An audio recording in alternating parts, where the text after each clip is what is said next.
ஒரு நாட்டை எப்படி கட்டமைக்க வேண்டும்? இப்ப நம்ம இந்த நாட்டை எப்படி கட்டமைக்கிறது? சிறந்த நாடா? கல்வியிலிருந்து தான் ஆரம்பிக்கணும்.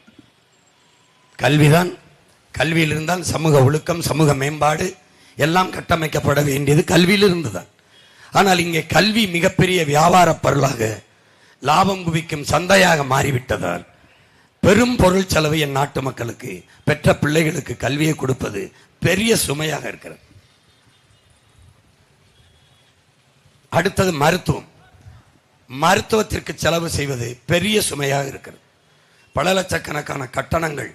உடல்நிலை சரியில்லை என்றால் தனியார் மருத்துவங்கள் அதிக லாபம் குவிக்கிற ஒரு தொழிற்சாலையாக மாறிவிட்டதால் சேவை என்பது செத்து போய்விடுகிறது.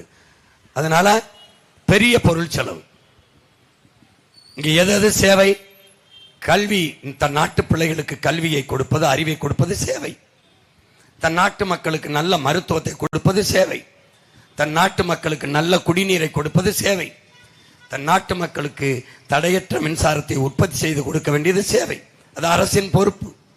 பயணிக்க நல்ல பாதையும் நல்ல போக்குவரத்தும் கொடுக்க வேண்டியது அரசின் கடமை, சேவை. ஆனால் இது எல்லாம் தனியாருடைய லாப தேவைக்கு ஒதுக்கி ஆயிடுச்சு. கல்வி தனியாரிடம், மருத்துவம் தனியாரிடம், போக்குவரத்து தனியாரிடம், மருத்துவமனை எல்லாம், தண்ணீர் விநியோகம் தனியார். அப்போலோ, கின்லே, மினரல் என்று அக்கோஃபனா இந்த முதலாளிகள். மின் உற்பத்தி தனியார். தனியாரிடம் இருந்து இவர்கள் வாங்கி நமக்கு கொடுப்பார்கள். எல்லாம் தனியார் முதலாளிகிட்ட இருக்கு. அரசு கிட்ட என்ன இருக்கு?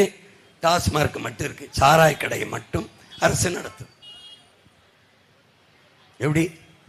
எப்படிப்பட்ட அரசை கட்டமைக்கிறோம்? மக்களை குடிக்க வச்சு கொல்லுற அரசை, நாட்டை சீர்கெடுக்கிற அரசை, அப்படிப்பட்ட தலைமையை நம்ம தேர்வு செய்யறோம். ஒரு தடவை இரு தடவை இல்லை, தொடர்ந்து பல முறை தேர்வு செய்து கொண்டே இருக்கும்.